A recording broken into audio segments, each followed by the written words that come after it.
मैं भीलनी सबरी की कहानी आप सभी के समक्ष सुनाने जा रही हूँ, तो सुनिएगा, प्रेम से सुनिएगा।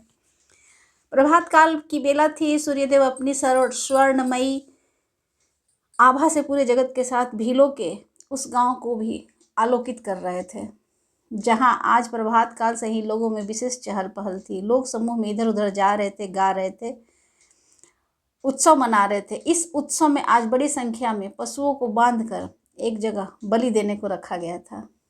दरअसल किसी कन्या की शादी के अवसर पर भील समुदाय में पशुवध की विशेष परंपरा सदियों से चली आ रही थी। इसलिए छोटे बड़े सभी लोग अपनी हैसियत के अनुसार अपनी कन्या की शादी में पशुवध की परंपरा को निभाते आ रहे थे। शादी में विशेष व्यंजन के रूप में उसे परोसा जाता था पशुओं का मांस। बल्कि भील जनजाति की मुखिया की बेटी शादी थी, इसलिए यह समारोह और भी व्यापक पैमाने पर हो चुका था। विशेष व्यंजन के रूप में पशुओं के मांस को पाने की लोगों में होड़ सी लगी थी। उनमें पशुओं के वध को देखने की होड़ सी मची हुई थी। उनके उत्साह व जश्न की कोई सीमा न थी। पर दूसरी ओर वध के लिए बांध कर रखे गए पशुओं को भी मानो स्वयं के वध किए जाने की आहट होने लगी थी। इसलिए उनके बीच दुखद भावना व्याप्त थी। उनका वध करने के लिए उनके पास रखे गए तेज धार वाले बड़े बड़े हथियार उन्हें अगले ही पल वध किए जाने के संकेत दे रहे थे। उन निरीह पशुओं की पीड़ा को जश्न में डूबे लोग भला कैसे महसूस कर सकते थे। उन असहाय व निरीह पशुओं की पीड़ा को यदि कोई महसूस कर रहा था, वह स्वयं वह भील युवती थी जिसकी शादी जश्न के नाम पर यह सब हो रहा था। वह सोच रही थी कि एक तरफ उत्सव का वातावरण है, दूसरी ओर शोक का वातावरण है। भला यह कैसी विडंबना है, कैसी परंपरा है यह। हे प्रभु, आप इन निरीह पशुओं की रक्षा करें। और हाँ, यदि विवाह में इन पशुओं का वध करना एक अनिवार्य परंपरा है, तो मुझे ऐसी शादी करनी ही नहीं है। वास्तव में वहाँ वध के लिए रखे गए निरीह पशुओं की नियति को जानकर उस लड़की का हृदय भाव संवेदना से भर उठा। वह सोचने लगी कि ऐसी परंपरा का हिस्सा नहीं हो सकती। मैं जब शादी ही नहीं करूंगी तो फिर इस परंपरा का निर्वाह का प्रश्न ही कहाँ उठेगा।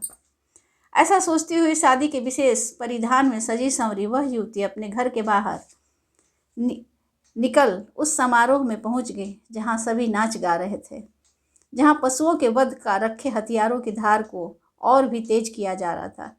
उस युवती ने अपने पिता व सर्व समुदाय के समक्ष ऐसी परंपरा का हिस्सा नहीं बनने के साथ साथ शादी करने से भी इनकार कर दिया।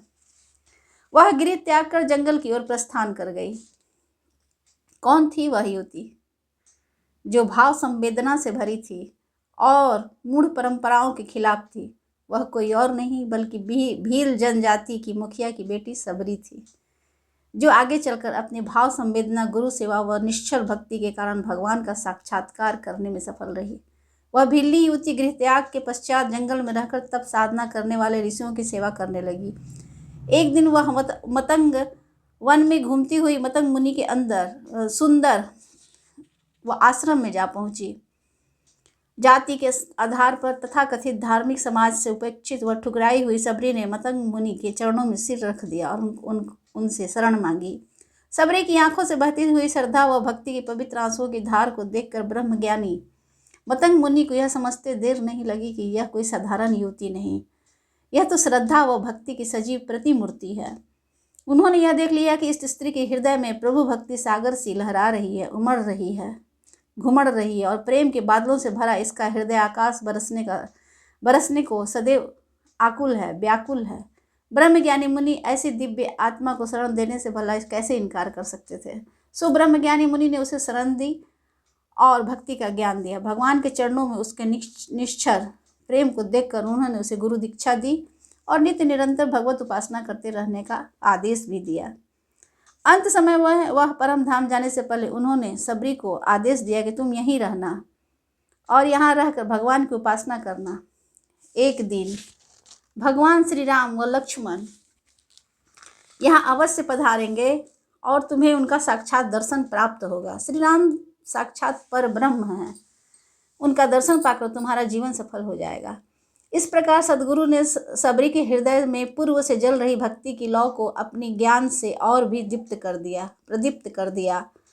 अपनी निरंतर उपासना से, साधना से, आराधना से वह अपने हृदय में प्रदीप्त भक्ति की अग्नि में श्रद्धा, प्रेम, सेवा, संचय की नित्य निरंतर आहुतियाँ देती रही, उसे प्रदीप्त किए रही, उसे धधकाती रही, उसे बनाए रही। उस अग्नि में उसके पूर्व व वर्तमान जन्मों के कर्म संस्कार भस्मीभूत होते रहे और सबरी का व्यक्तित्व कुंदन बन चमकता रहा, निखरता रहा, दमकता रहा। उसकी आत्मा पूर्णिमा के चांद की तरह चमकती रही, दमकती रही।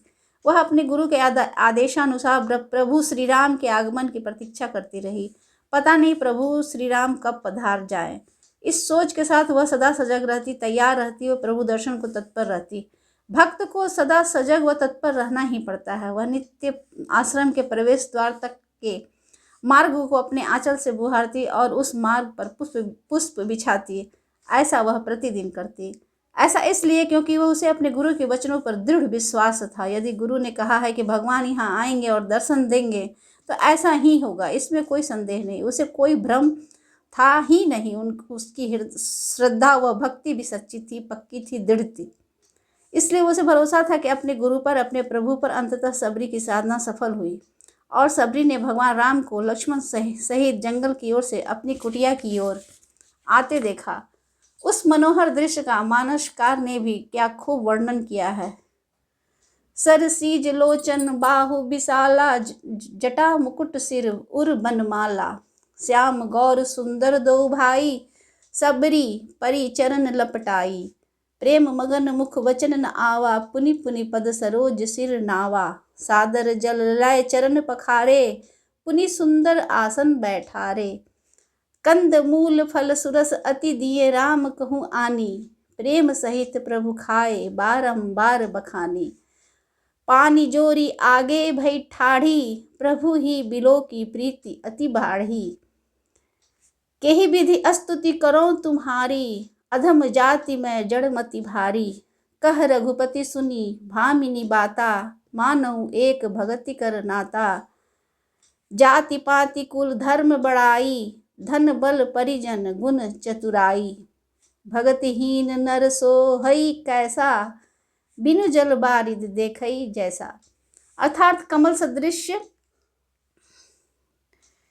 नेत्र और विशाल भुजा वाले सिर पर जटाओं का मुकुट और हृदय पर वनमाला धारण किए हुए दोनों भाइयों के चरणों में सबरी लिपट पड़ी। वह प्रेम में मगन हो गई, मुख से वचन भी नहीं हिल पा रहा था। बार बार प्रभु के चरण कमलों में वह सिर नवा रही थी। उसने जल लेकर आदरपूर्वक दोनों भाइयों के चरण धोए और फिर उन्हें सुंदर आसनों पर बैठाया। उसने अत्यंत रसीले स्वादिष्ट कंद मूल फल और लाकर श्री राम जी को दिए। प्रभु जी उन्हें प्रशंसा करते हुए प्रेम सहित खा रहे थे। प्रभु को देखकर उसके हृदय में प्रेम उमड़ता ही जा रहा था। वह बोली कि हे प्रभु, मैं किस प्रकार आपकी स्तुति करूं?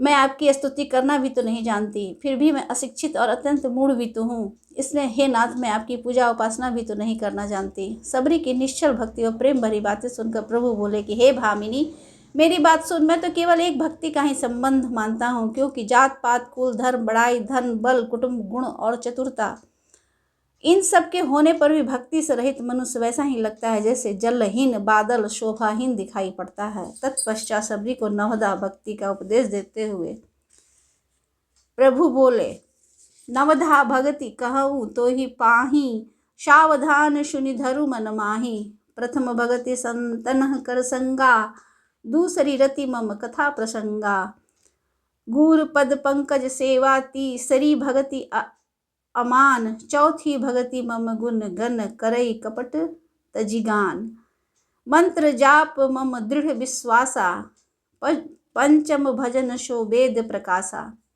छठ दम शील बिरति बहुकर्मा, निरत निरंतर सज्जन धर्मा, सातवां सम मोहि मैं जग देखा, मोते संत अधिक करी लेखा, आठवां जथा लाभ संतोषा, सपने हूँ नहीं देखई पर दोषा, नवम सरल सब सन छलहीना, मम भरोस ही हरस न दीना,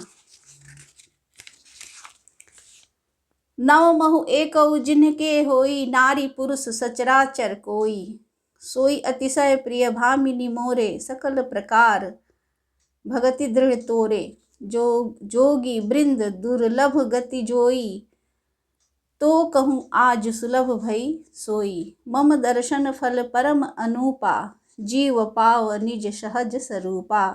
जनक सुता कह सुधि भामिनी, जानहि कहु करिबर गामिनी। इस प्रकार सबरी के नवधा भक्ति का अमृत देने के पश्चात भगवान राम सबरी जैसे निश्चल भक्त को अपने कार्य में सहभागी होने का श्रेय देने की दृष्टि से कहते हैं कि हे भामिनी, अब यदि तू जानकी की कोई खबर जानती हो तो बता। यहाँ युग ऋषि परम पूज्य गुरुदेव श्री राम शर्मा आचार्य जी के अनुसार साधकों के लिए समझना आवश्यक है कि प्रभु के अवतार के 3 प्रमुख प्रयोजन होते हैं। पहला धर्म की स्थापना, दूसरा अधर्म का नाश और तीसरा सच्चे भक्तों शिष्यों व साधकों को अपने कार्य में सहभागी होने का श्रेय व सौभाग्य प्रदान करना। भगवान राम सबरी से जानकी के विषय में कुछ बताने को कहकर उसे श्रेय सौभाग्य ही तो दे रहे हैं। भक्तिमती सबरी भी यह बखूबी समझ रही थी, इसलिए वह सोच रही थी कि भक्त वत्सल भगवान स्वयं सर्वव्यापी हैं, सर्वज्ञ हैं, वे सब कुछ तो जानते हैं। फिर मुझ जैसी साधारण स्त्री को अपने भक्त को भगवत कार्य में सहभागी होने का श्रेय व सौभाग्य प्रदान करने को ही मुझसे जानकी के विषय में पूछ रहे हैं। अस्तु भक्तिमती सबरी ने कहा कि हे प्रभु, आप सर्वज्ञ होते हुए भी, सर्वव्यापक होते हुए भी जानकी के विषय में मुझसे पूछते हैं। हे प्रभु, आप पंपा नामक सरोवर को जाइए, वहां आपको सुग्रीव से मित्रता होगी। हे देव, वह आपको सब हाल बताएगा। इस प्रकार बार बार प्रभु के चरणों में सिर नवाकर प्रेम सहित उसने सारी बातें कह सुनाई। अंत में भगवान की मधुर मनोहर छवि का, मुख का दर्शन कर उनके चरण कमलों का अपने हृदय में ध्यान करते हुए योगाग्नि से अपनी देह का त्याग कर वह उस दुर्लभ हरिपद में लीन हो गई, जहाँ पहुंचकर मनुष्य का फिर से मृत्यु लोक में के बंधन में लौटना नहीं होता, अर्थात वह जन्म मरण के बंधन से सदा के लिए मुक्त होकर परमात्मा ही में ही लीन हो जाता है, विलीन हो जाता है। गोस्वामी तुलसीदास जी साधक शिष्य भक्त व मनुष्य मात्र कल्याण की भावना से कह रहे थे।